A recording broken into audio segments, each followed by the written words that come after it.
"Hannah!" her father called from inside as she arrived back at their simple mud-brick home, closing the gate behind her.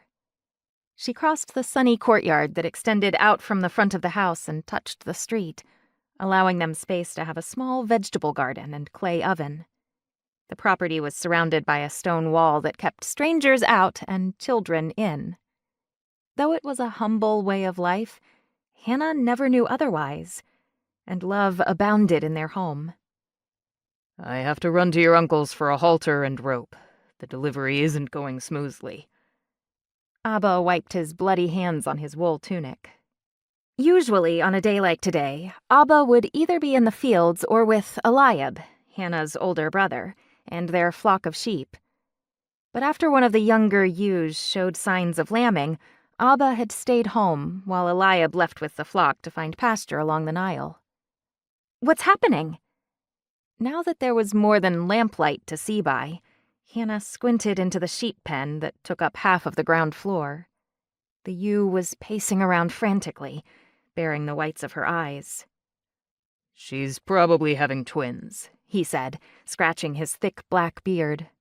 "Sometimes new mothers can't handle pregnancy and deliver early. We'll just have to keep a close eye on the little ones these next few weeks until they're strong enough to make the journey to pasture." "I can watch over them during the day," Hannah offered helpfully. Her father looked at her. She could see in his chestnut eyes that he doubted the lambs would live. "Can you sit with the ewe while I'm gone? Make sure she doesn't do anything senseless." "Of course," Hannah said, deciding not to say anything about the escaped slave. Abba didn't need to carry that burden, too.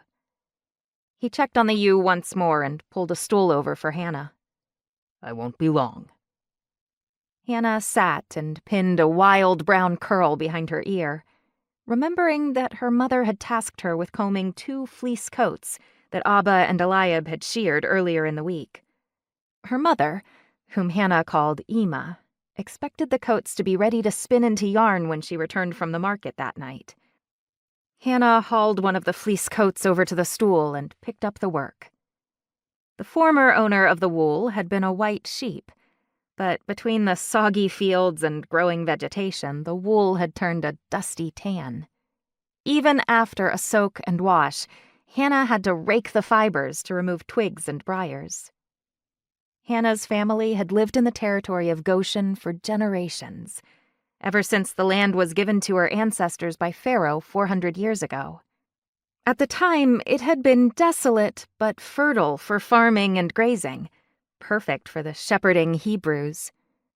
But within her own lifetime, a new pharaoh had come to power and began building a new capital city here in Goshen called Pi-Ramesses.